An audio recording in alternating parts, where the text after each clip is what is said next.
నమస్తే. ప్రస్తుతం మనతో పాటు సీనియర్ జర్నలిస్ట్ దాము బాలాజీ ఉన్నారు. ఆయనతో మాట్లాడదాం. నమస్తే సార్. నమస్తే. సార్ నిన్న పోసాని కృష్ణమురళిని అరెస్ట్ చేశారు. ఇప్పుడు గోరంట్ల మాధవ్ని అరెస్ట్ పోక్సో కేసులో ఉన్న అమ్మాయి పేరు చెప్పాడు. ఓకే. మామూలుగా పోక్సో కేసుల్లో విక్టిమ్ పేరు చెప్పొద్దని రూల్ ఉంది. సో విక్టిమ్ పేరు చెప్పాడు. నిజానికి ఈ పని అన్ని మీడియా సంస్థలు చేస్తాయి. పేరే కాకుండా ఫోటోలు కూడా వేస్తాయి. ఫర్ ఎగ్జాంపుల్ మన జానీ మాస్టర్ విషయంలో విక్టిమ్ పేరు ఎవరికి తెలియదా? అందరికీ తెలుసు కదా. మరి వాళ్ళందరికీ కూడా శిక్ష వేయాలి కదా, కేసులు పెట్టాలి కదా. కానీ తెలుగుదేశం ఇప్పుడున్న కూటమి ప్రభుత్వం విచిత్రంగా కేసులు పెడుతుంది. ఇతని మీద ఇప్పుడు ఆ కేసు పెట్టింది. ఇతని మీద వేరే కేసులు పెడితే అర్థం ఉంది, ఇతను అర్హుడే కాదని నేను అనట్లే. కానీ ఒక పిచ్చి కేసు ఇది. ఎందుకంటే పోక్సో కేసులో విక్టిమ్ పేరు చెప్పాడని ఆయన మీద పెడితే దాదాపు ప్రతి యూట్యూబ్ ఛానల్ మీద, వెబ్సైట్ మీద, యూట్యూబ్ ఛానల్లే కాదు, మేజర్ మీడియా అందరూ కూడా అనేక కేసుల్లో పెడతానే ఉంటారు పేర్లు ఫోటో కూడా వేస్తారు. ఫోటో వేయొద్దు, బ్లర్ చేయాలని ఉంది, ఇవన్నీ ఉంది, కానీ వేస్తారు. అందరి మీద పెట్టాలి. అలాంటప్పుడు అది పెట్టారు ఇతని మీద. అదే ఒక విచిత్రం. కాకపోతే ఇతన్ని మరి అరెస్ట్ చేస్తారో లేదో తెలియదు. మామూలుగా మనకి సిఆర్పిసి పార్ట్ 1A కింద నోటీసులు ఇచ్చేవాళ్ళు ఇంతకుముందు. ఇప్పుడు బిఎన్ఎస్ఎస్ 35(3) కింద ఇస్తారనమాట. సేమ్ సెక్షన్ అది. సో భారతీయ న్యాయ సురక్షా సంహిత, నాగరిక సురక్షా సంహిత. సో దాని కింద నోటీస్ ఇచ్చారు విజయవాడకి రమ్మని. సో నవంబర్ 2న ఈ కేసు పెట్టింది ఎవరంటే మళ్ళీ అదొక విచిత్రం. వాసిరెడ్డి పద్మ. ఆమె మొన్నటి వరకేమో వైసీపీలో మహిళా అధ్యక్షురాలుగా ఉండి ఇలాంటి వాళ్ళంతా తిడుతున్నప్పుడు సైలెంట్గా ఉన్న వ్యక్తి ఆమె. మహిళల మీద దారుణంగా మాట్లాడినప్పుడు, భువనేశ్వర్ గారి మీద మాట్లాడినప్పుడు అంతా ఈమె ఈ వీర మహిళ సైలెంట్గా ఉన్నది. ఇప్పుడు సడన్గా వైసీపీ నుంచి బయటికి రాగానే ఈమెకు ఇవన్నీ గుర్తొచ్చేసి ఈమె కేసు పెట్టింది నవంబర్ 2న. సో ఇది విచిత్రం అన్నమాట.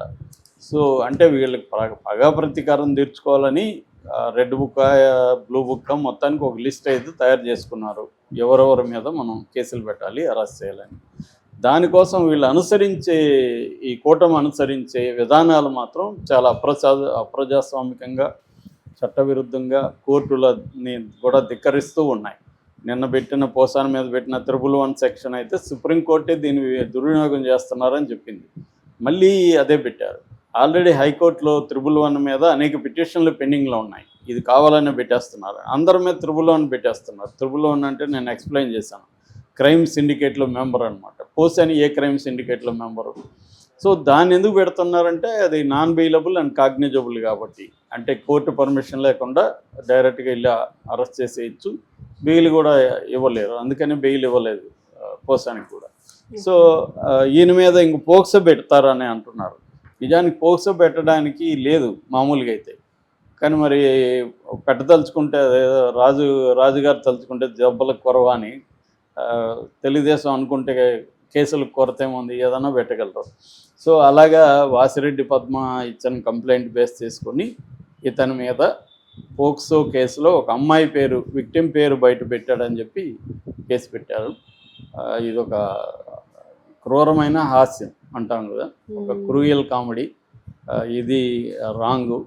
ఇలాగ చట్టాన్ని అంటే నీకు కోపం ఉండొచ్చు వాళ్ళ మీద, వాళ్ళని కక్ష తీర్చుకోవాలని అనుకోవచ్చు, కానీ దానికి ఎంచుకునే పద్ధతి మాత్రం చాలా డేంజరు. ఇది కంప్లీట్గా పోలీసులని కూడా మిస్యూజ్ చేయడం. పోలీసులకు ఒకసారి ఫ్రీడమ్ ఇస్తే వాళ్ళు నీ మీద వాళ్ళ మీద అనే తేడా ఉండదు. ప్రజల మీద కూడా వాళ్ళు విచ్చుకుపడతాడు. గతంలో కూడా చాలాసార్లు జరిగింది.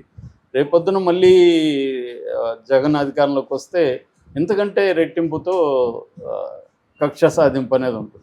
సో వీళ్ళు ఒకరినొకరు కక్ష సాధించడం కోసమే జనం ఓట్లు వేసి గెలిపిస్తున్నట్టుగా ఉంది. సో అదే జరుగుతుంది ఇప్పుడు కూడా. Okay sir, thank you. రాజుని డైరెక్ట్గా బెదిరించడం, తర్వాత కియా పరిశ్రమ వాళ్ళని బెదిరించి డబ్బులు అడగడం, ఇవన్నీ కూడా అతని మీద ఆరోపణలు వచ్చాయి. అన్నిటికంటే కూడా అతను బాగా అన్పాపులర్ అయింది ఒక అమ్మాయితో న్యూడ్ కాల్ మాట్లాడడం, వాట్సాప్లో వీడియో కాల్. మామూలుగా ఏంటంటే అది ట్రాప్ జరుగుతుంటారు. నాకు కూడా వస్తుంటాయి మెసేజ్లు, are you ready for video call అని. సో మామూలు వాళ్ళు టెంప్ట్ అయితే అర్థం ఉంది. ఒక ఎంపీగా ఉన్న వ్యక్తి జాగ్రత్తగా ఉండాలి కదా.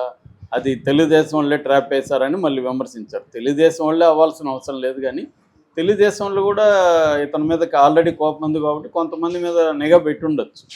ఏదేమైనా అది బయటకు వచ్చేసింది, అది నీచంగా రికార్డ్ అయ్యి ఇది బయటకు వచ్చింది. అప్పుడైనా జగన్ అతని మీద చర్య తీసుకోవాలి.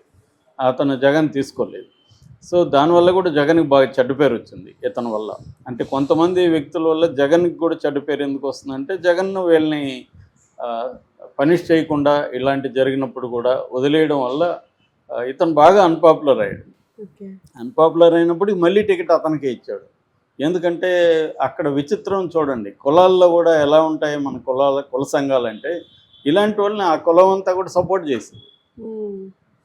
సో ఎందుకు అదే దౌర్భాగ్యం ఏంటంటే, కుల సంఘాలు కూడా విధి లేకుండా ఆ నాయకులు పనికిరావడం అయినా వాడికంటే బెటర్ ఆప్షన్ లేదు వాళ్ళకి, కాబట్టి వాళ్ళనే సపోర్ట్ చేయాల్సి వస్తుంది, ఇంకొకరిని చేయలేరు. అలాగా దాంతో వీడికి ప్రజలు అండ నాకు ఉందని చెప్పి ఇంకా రెచ్చిపోయాడు.